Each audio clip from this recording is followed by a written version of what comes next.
Bismillahirrahmanirrahim. Assalamualaikum warahmatullahi wabarakatuh.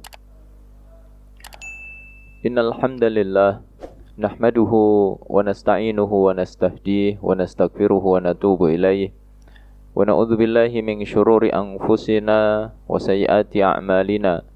May yahdihillahu fala mudhillalah wa may yudlilhu fala hadiyalah. Asyhadu an la ilaha illallah wahdahu la syarikalah wa asyhadu anna Muhammadan abduhu wa rasuluhu la nabiyya ba'dah amma ba'd. Faqala Allahu azza wa jalla fi kitabihil karim, a'udzu billahi minasyaitonir rajim, wal 'asr innal insana lafi khusr illal ladzina amanu wa 'amilus shalihat wa tawasaw bil haqqi wa tawasaw bis sabr. Hadirin hadirat, Bapak Ibu para jamaah yang dimuliakan oleh Allah, alhamdulillah kita bersyukur kehadirat Allah. Kita dikumpulkan oleh Allah dalam kenikmatan yang besar setelah nikmat iman, yaitu nikmat amal saleh. Dua nikmat yang sering Allah sandingkan dalam Al-Quran, sebagaimana dalam surat Al-Asr yang saya baca tadi, wal 'asr innal insana lafi khusr illal ladzina amanu wa 'amilus shalihat wa tawasaw bil haqqi wa tawasaw bis sabr. Demi masa, sesungguhnya manusia benar-benar berada dalam kerugian, kecuali mereka yang beriman, mereka yang beramal saleh, dan mereka yang saling menasihati dalam kebenaran dan kesabaran. Mudah-mudahan kita termasuk ke dalam golongan ini sehingga kita selamat dari kerugian yang besar di hadapan Allah Subhanahu wa taala. Salawat dan salam tidak lupa kita haturkan kepada suri tauladan kita Rasulullah Muhammad sallallahu alaihi wasallam, pada keluarga, para sahabat. Mudah-mudahan kita diistiqomahkan oleh Allah di atas sunnah-sunnah beliau hingga akhir hayat kita, dan semoga kita termasuk orang yang berbahagia meraih syafaat beliau kelak di hari kiamat. Jemaah dimuliakan oleh Allah, tema kajian maghrib kali ini adalah golongan yang dinaungi oleh Allah Subhanahu wa taala. Sebuah tema yang penting karena menyangkut kehidupan akhirat kita. Rasulullah menyebutkan di dalam salah satu hadisnya, an Abi Hurairah radhiyallahu anhu qala Rasulullah sallallahu alaihi wasallam, sab'atun yudhilluhumullahu fi dhillihi yawma la dhilla illa dhilluh, imamun adil wa syabun nasha'a fi ibadatillah wa rajulun qalbuhu mu'allaqun bil masajid wa rajulani tahabba fillah ijtama'a alaihi wa tafarraqa alaihi wa rajulun da'athum ra'atun dhatu mansibin wa jamalin faqala inni akhafullah wa rajulun tasaddaqa bi sadaqatin fa akhfaha hatta la ta'lama shimaluhu madza tunfiqu yaminuhu wa rajulun dzakarallaha khaliyan fa fadat 'ainah. Muttafaqun alaih. Dari Abu Hurairah, semoga Allah meridainya, beliau berkata bahwa Rasulullah sallallahu alaihi wasallam bersabda, ada 7 golongan dinaungi oleh Allah dengan naungannya. Pada hari tidak ada naungan lain selain naungan Allah Subhanahu wa taala. Yang pertama adalah pemimpin yang adil. Yang kedua adalah pemuda yang tumbuh dalam ibadah kepada Allah.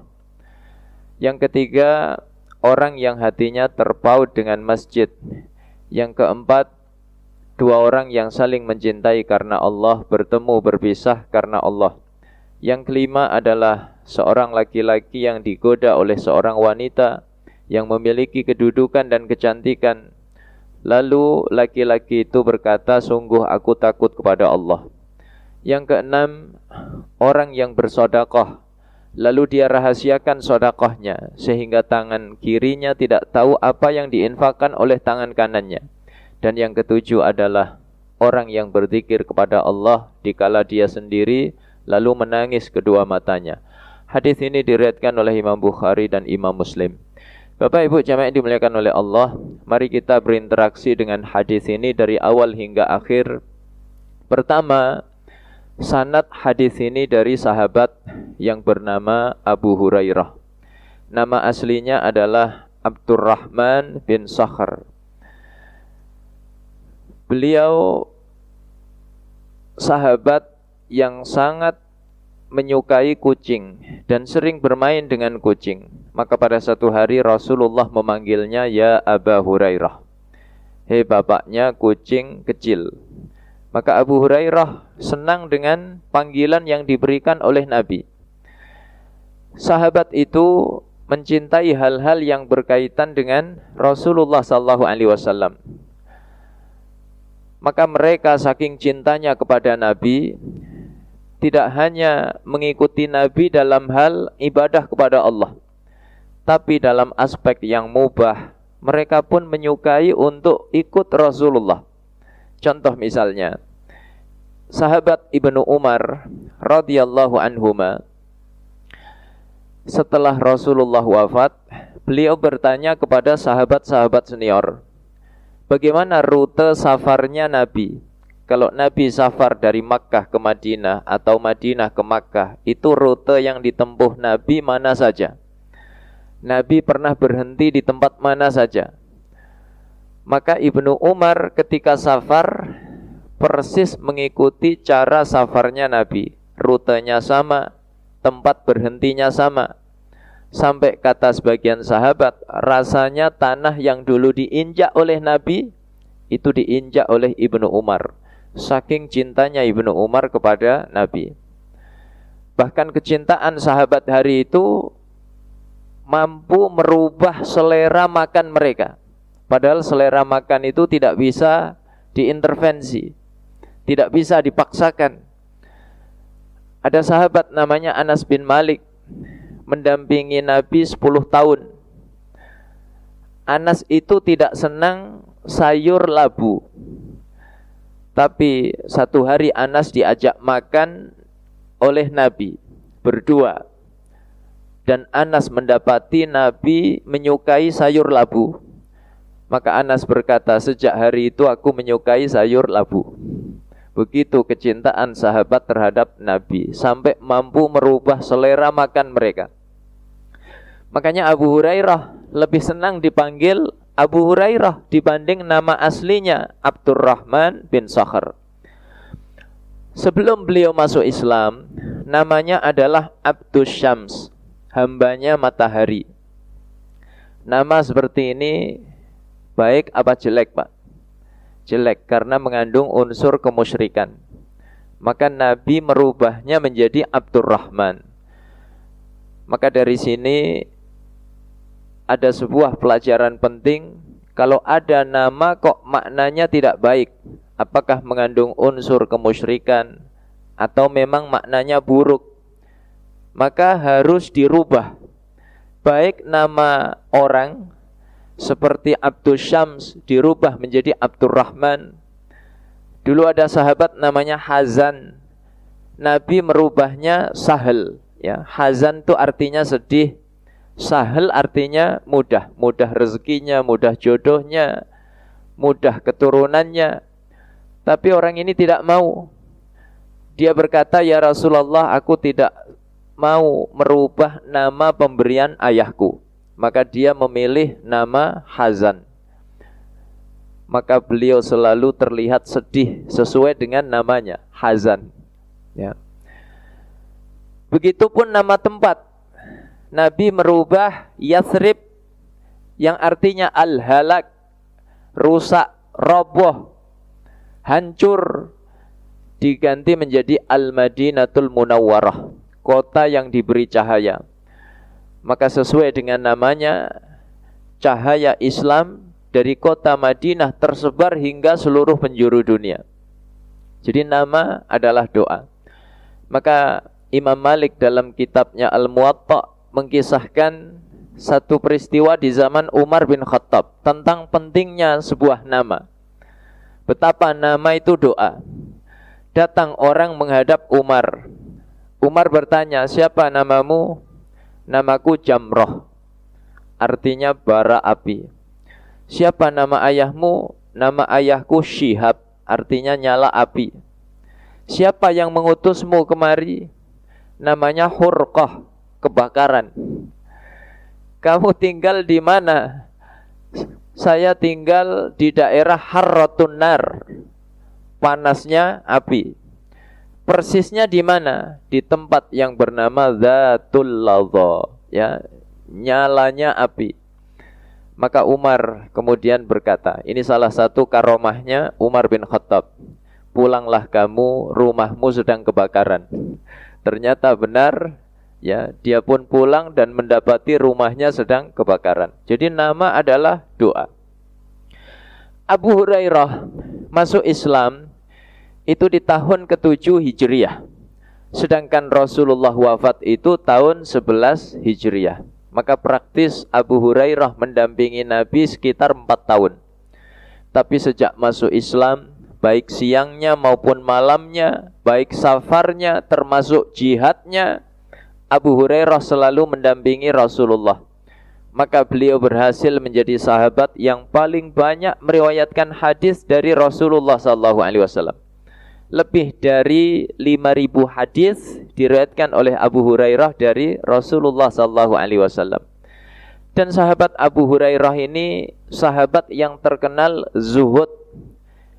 Beliau memilih meninggalkan gemerlapnya dunia demi beribadah kepada Allah Subhanahu wa taala.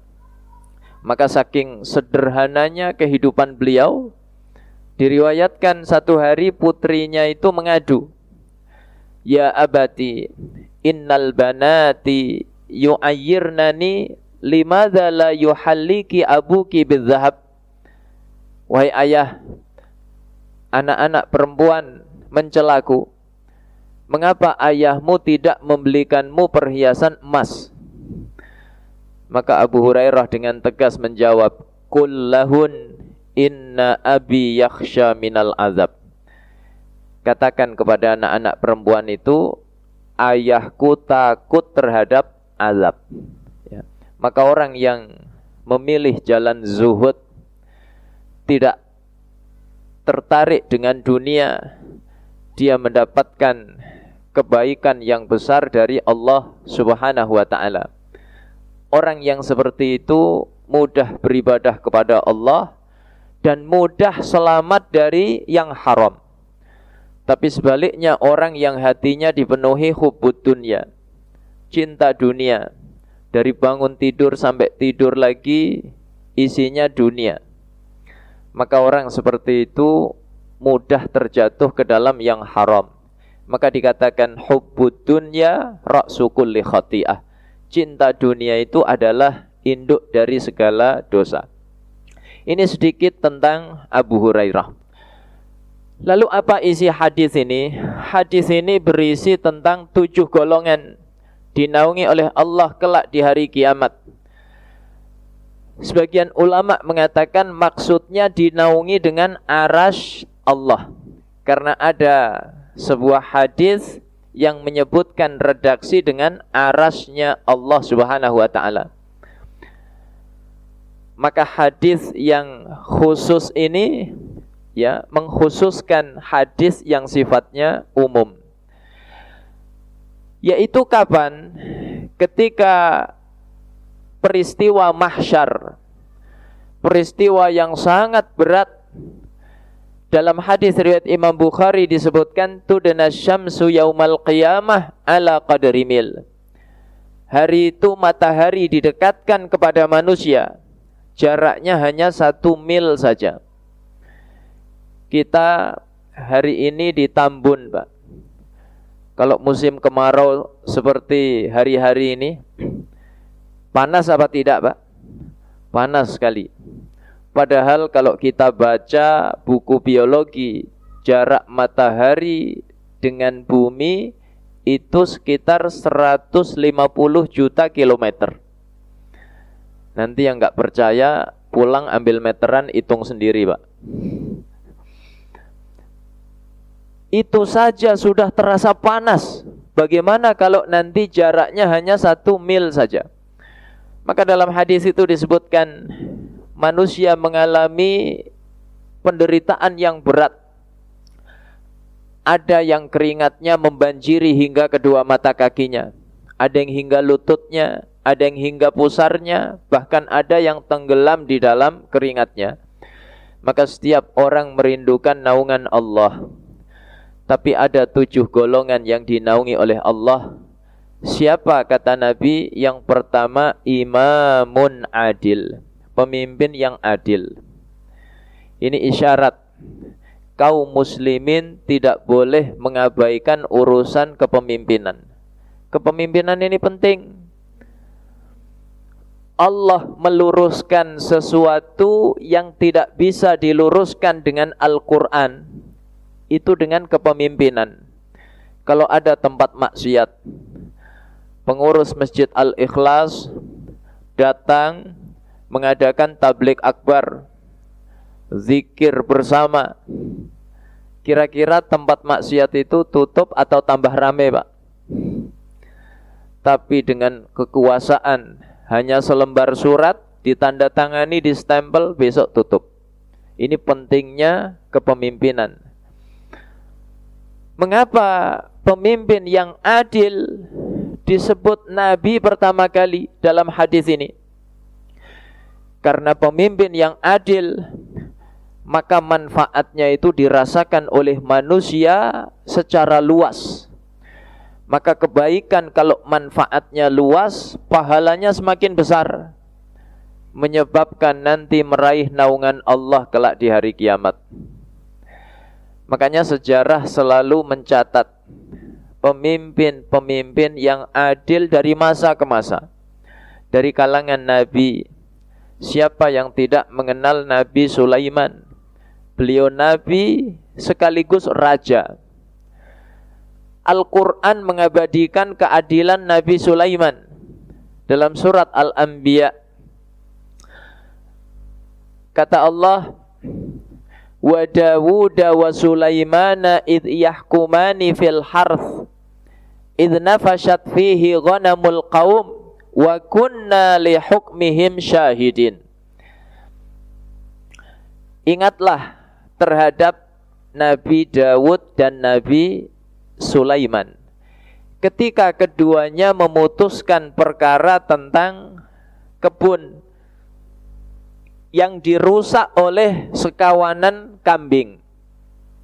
Maka dalam tafsir ayat itu dijelaskan, Nabi Dawud memberikan keputusan kambing yang merusak kebun itu disita, diserahkan kepada petani, pemilik kebun, sebagai bentuk ganti rugi atas kebunnya yang rusak. Kelihatannya sudah adil apa belum, Pak? Kelihatannya sudah adil. Ini dirugikan, maka sebagai bentuk ganti rugi ini diambil. Tapi Nabi Sulaiman punya ide yang lebih cemerlang.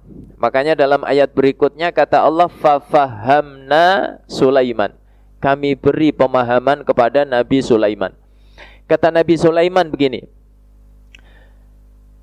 kambing-kambing itu ditahan untuk sementara waktu, diberikan kepada para petani.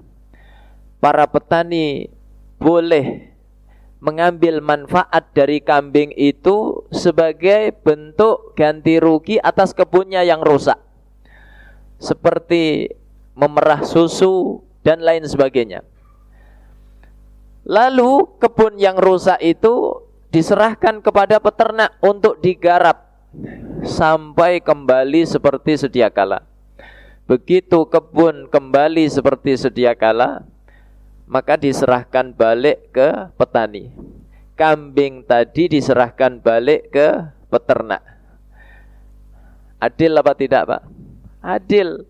Tidak ada yang dirugikan sama sekali. Kambingnya masih utuh, diserahkan kembali ke peternak. Kebun juga sudah kembali seperti semula, diserahkan kepada petani. Ini dari kalangan Nabi. Dari kalangan ulama, siapa yang tidak mengenal sosok Umar bin Abdul Aziz, dijuluki Al-Khalifatur Rashidatul Khamisah, Khulafaur Rasyidin yang kelima. Saking adilnya kepemimpinannya, beliau juga dijuluki Umar Ats-Tsani, Umar yang kedua. saking miripnya kepemimpinan beliau dengan Umar bin Khattab radhiyallahu anhu. Ketika beliau menjadi pemimpin, maka dunia diwarnai dengan keadilan. Hari itu yang adil tidak cuma manusianya, tapi bahkan hewan ikut adil. Malik bin Dinar, seorang ahli ibadah dari kalangan tabi'in, bercerita, ketika Umar bin Abdul Aziz menjadi khalifah, beliau itu bertemu dengan para penggembala kambing di puncak-puncak gunung. Mereka berkata, "Man hadzal khalifatus salih?"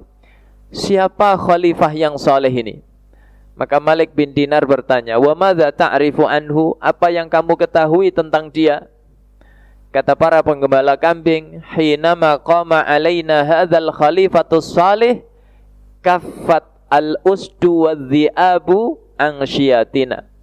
Sejak kami dipimpin khalifah yang saleh ini, maka singa-singa, serigala-serigala itu berhenti menerkam kambing-kambing kami.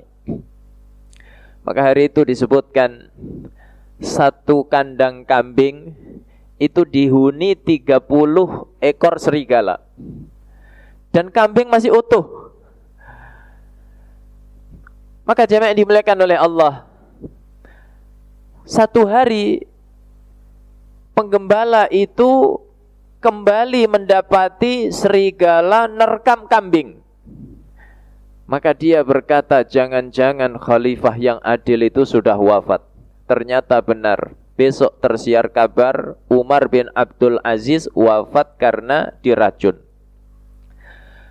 Maka jemaah yang dimuliakan oleh Allah, kematian Umar bin Abdul Aziz tidak hanya ditangisi oleh kaum muslimin, tapi bahkan Raja Romawi ikut menangis. Dia berkata, "Mata rajulun adil, laisa li adlihi mathil." Telah wafat pemimpin yang adil, yang keadilannya itu tidak ada bandingannya. Fala yambaghi li ahadin ayyajaba min rahibin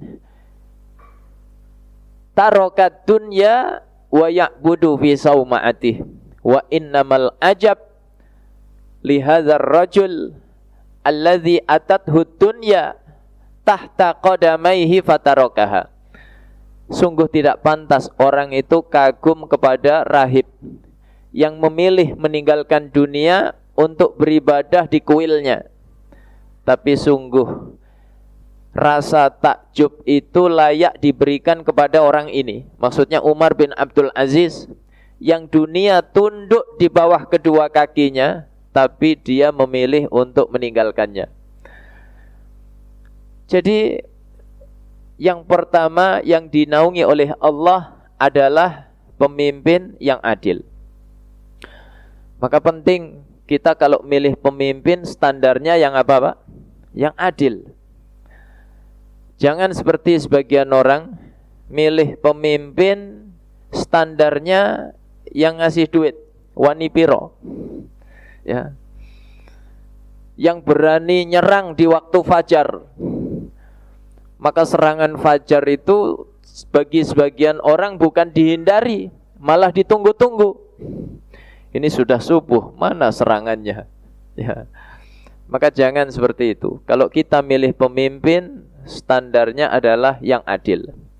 Kedua, jamaah yang dimuliakan oleh Allah, golongan yang dinaungi oleh Allah yaitu syabun nasya'a fi ibadatillah, pemuda yang tumbuh dalam ibadah kepada Allah. Kalau disebut kata syabun, pemuda, maka menurut ulama ahli bahasa itu usia balik sampai 30. Ini kira-kira yang hadir sudah lewat atau belum, Pak? Ya. Jadi usia balik kira-kira ya 15 tahun zaman kita dulu sampai 30 tahun. Ini usia di mana fisik seseorang sedang kuat-kuatnya. Nafsu juga sedang dahsyat-dahsyatnya. tapi dia mampu menundukkannya demi ibadah kepada Allah. Begitu kata Al-Imam Ibnu Rajab Al-Hambali. Maka kalau orang sudah tua, umur sudah 90 tahun misalnya Pak, rambut sudah putih semua, kulit sudah keriput, jalan sudah payah, lalu rajin ke masjid, rajin ngaji, itu kira-kira luar biasa atau wajar? Wajar. Tapi kalau anak muda umur belum genap 30 tahun, rajin ke masjid, rajin ngaji, itu luar biasa. Dia mampu menundukkan syahwatnya demi ibadah kepada Allah. Itu golongan yang dinaungi oleh Allah Subhanahu wa ta'ala. Maka jemaah yang dimuliakan oleh Allah, kita hari ini diperintahkan oleh Nabi untuk mendidik generasi kita supaya tumbuh dalam ibadah kepada Allah sejak dini. Maka kita diperintahkan menyuruh anak-anak kita sholat saat umur berapa Pak? 7 tahun. Bahkan kalau sudah 10 tahun masih belum baik sholatnya, boleh dipukul. Dalam rangka mencetak generasi yang tumbuh dalam ibadah kepada Allah. Karena anak itu ibarat tanaman. Tanaman kalau dibentuk sejak tunas, maka hasilnya bagus. Bentuknya indah. Bisa dibentuk seperti hewan, bisa dibentuk hiasan-hiasan. Apa sebabnya? Karena sejak tunas. Tapi coba, kalau sudah besar baru dibentuk, patah apa tidak Pak? Patah. Manusia begitu. Kalau dari SD sudah dibentuk, diajak sholat berjamaah, diajari akhlak yang baik, maka insya Allah SMP sudah indah. Akhlaknya indah, tutur katanya indah. Tapi coba, kalau sampai lulus SMA belum dibentuk, dibiarkan begitu saja, semester 5 baru diajak sholat berjamaah ke masjid, itu kira-kira nurut apa bantah Pak? Ya. Maka kalau kita baca sejarah salafun salih, generasi terbaik itu mereka hebat bukan nunggu tua, tapi mereka hebat itu sejak dini. Ya, dalam satu kisah di perang Badar, ada sahabat namanya Umair. Umair itu umurnya baru 16 tahun. Dia menyusup ke barisan pasukan Islam, sembunyi-sembunyi, takut dilihat oleh Nabi. Maka Sa'ad bin Abi Waqqas bertanya, Umair, ngapain kamu? Kata Umair, aku ingin ikut jihad. Aku takut dilihat oleh Nabi. Kalau Nabi lihat aku, pasti aku disuruh pulang. Padahal aku ingin meraih syahid di jalan Allah. Anak umur berapa Pak? 16 tahun. Maka akhirnya terlihat oleh Nabi, Umair, kamu belum boleh ikut perang, pulang. Umair menangis sejadi-jadinya. Sampai Rasulullah iba, lalu mengizinkan Umair untuk jihad. Kalau kita hari ini punya anak umur 16 tahun, kelas berapa kira-kira Pak? Kalau lancar ya 1 SMA kurang lebih. Ya. Anak kelas 1 SMA hari ini nangis itu biasanya minta apa Pak? Ya. Minta motor, minta iPhone terbaru, ya, nggak dibeliin, nangis dia. Zaman Nabi anak umur 16 tahun nangis itu minta ikut jihad. Maka akhirnya Umair ikut jihad dan dia meraih syahid persis seperti cita-citanya. Ya. Kita mundur sedikit. Dalam perang Uhud ada 2 remaja daftar kepada Nabi untuk ikut jihad. Yang pertama namanya Samurah bin Jundab. Yang kedua namanya Rafi'. Dua-duanya daftar. Maka Nabi mengizinkan Rafi' untuk ikut, sementara Samurah tidak. Samurah hatinya gerundel, sedih dia, tapi tidak berani membantah Nabi. Maka dia pun pulang. Dia luapkan kekecewaannya itu kepada keluarganya. Aku daftar jihad bareng Rafi', tapi Nabi hanya mengizinkan Rafi'. Padahal kalau aku gulat sama Rafi', itu selalu aku yang menang. Maka akhirnya ini terdengar oleh Nabi. Dua-duanya dipanggil. Samurah dipanggil, Rafi' dipanggil. Coba kalian berdua gulat. Maka benar yang menang Samurah. Dia berhasil membanting Rafi'. Akhirnya Rasulullah mengizinkan Samurah untuk ikut jihad. Ya. Jadi generasi sahabat itu hebat, bukan nunggu tua, bukan nunggu beruban, tapi mereka dari sejak dini sudah hebat luar biasa. Ibnu Umar ahli qiyamul lail itu sejak usia remaja.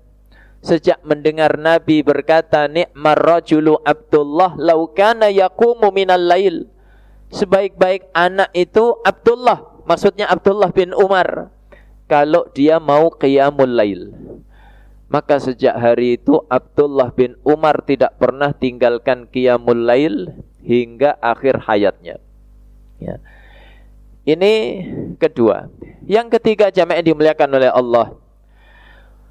Wa rajulun qalbuhu mu'allaqun bil masajid. Orang yang hatinya terpaut dengan masjid. Apa maksud terpaut dengan masjid? Kata Imam Nawawi, yaitu yang selalu tergerak untuk memakmurkan masjid, baik secara fisik maupun secara ruh. Kalau lihat masjid kotor, dibersihkan. Maka zaman Nabi ada seorang wanita tua yang setiap hari kerjaannya nyapu masjid. Satu hari wanita ini diwafatkan oleh Allah. Para sahabat menganggap tidak perlu memberitahu Rasulullah SAW. Sahabat mengurus jenazah wanita ini, ya, sampai pemakamannya. Maka Rasulullah merasa kehilangan. Mana wanita yang biasa nyapu masjid itu? Kok enggak kelihatan? Kata sahabat, sudah wafat ya Rasulullah. Mengapa kalian tidak beritahu aku? Tunjukkan kepadaku di mana kuburnya.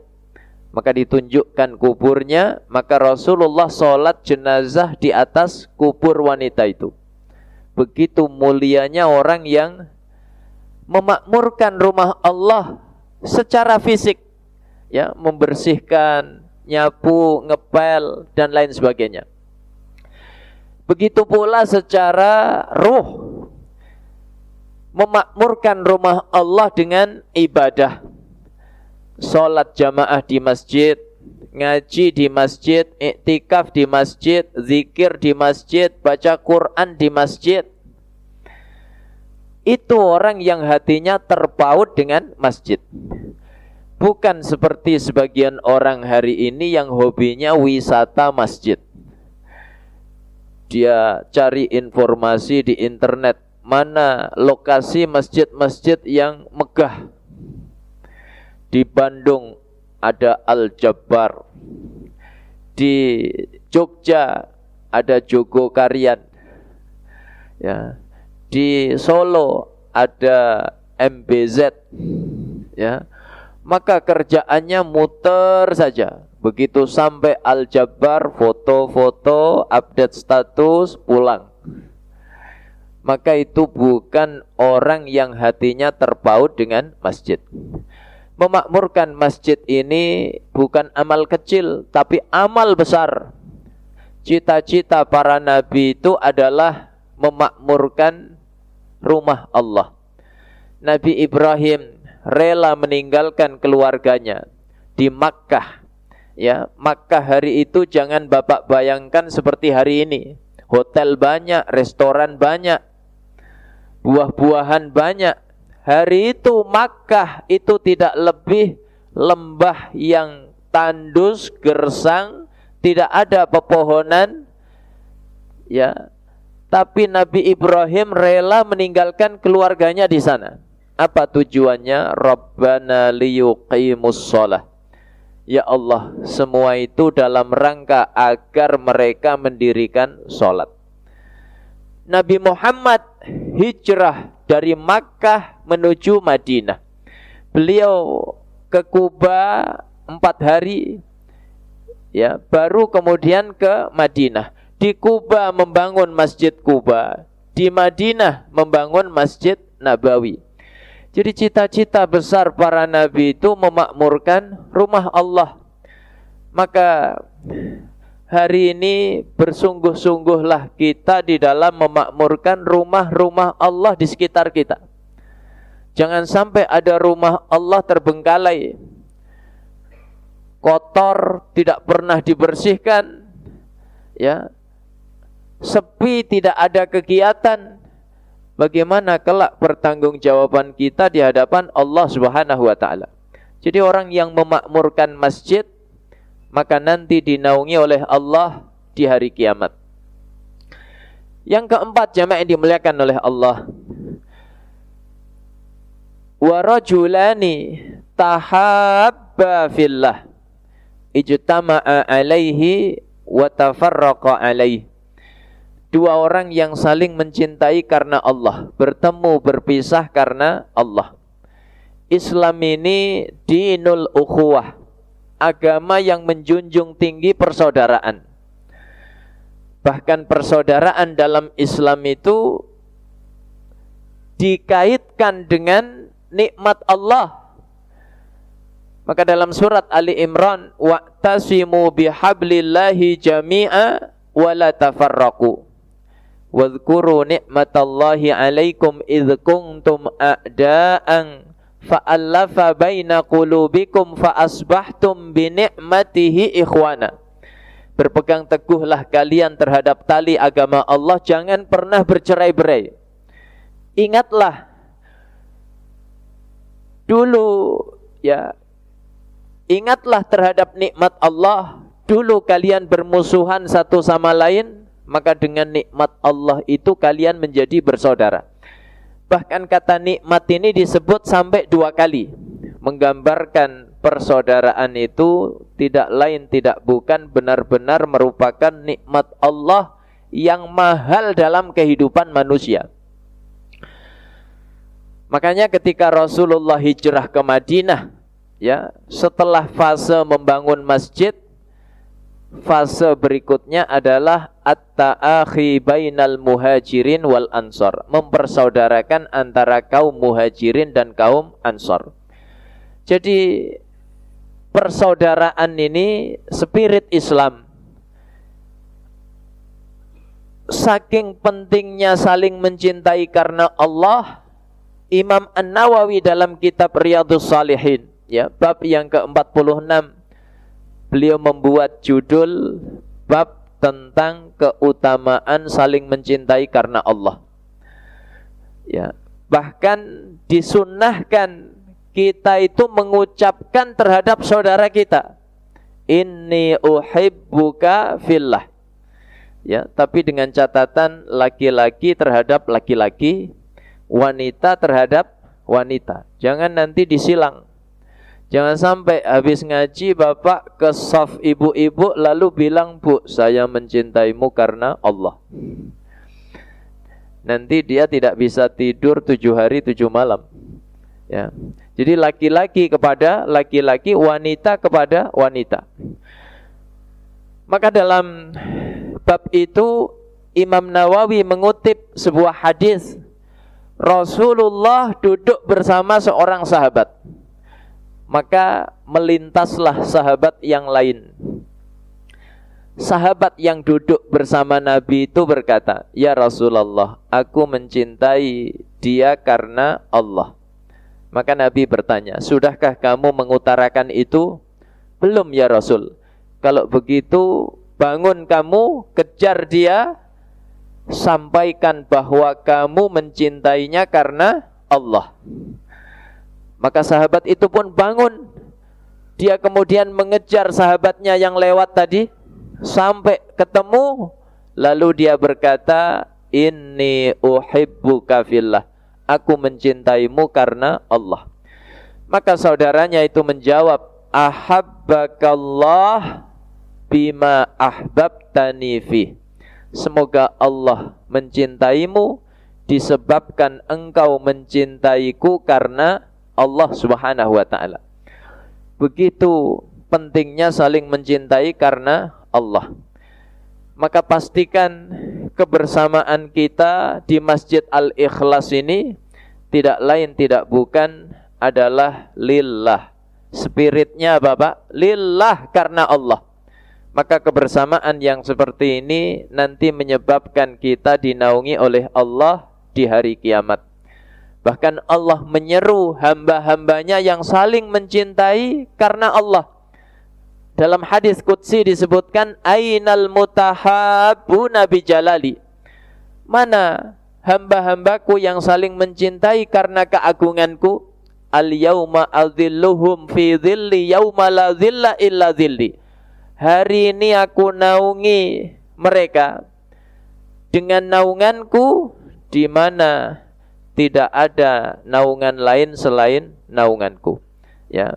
Maka mudah-mudahan kebersamaan kita ini kelak mengantarkan kita meraih naungan Allah Subhanahu wa ta'ala. InsyaAllah yang ke-5, 6, dan 7 ya, kita lanjutkan pada pertemuan berikutnya. Mudah-mudahan interaksi kita terhadap hadis Rasulullah SAW menjadi isyarat bahwa kita semuanya mencintai Nabi, dan semoga kita kelak termasuk umat beliau yang meraih syafaat beliau kelak di hari kiamat. Amin ya rabbal alamin. Kalau ada yang benar semata-mata dari Allah. Kalau ada yang salah, ini kekhilafan saya mohon maaf yang sebesar-besarnya. Aqulu qauli hadza wa sallallahu ala nabiyyina Muhammad wa ala alihi wa sahbihi wasallam. Walhamdulillahi rabbil alamin. Assalamualaikum warahmatullahi wabarakatuh.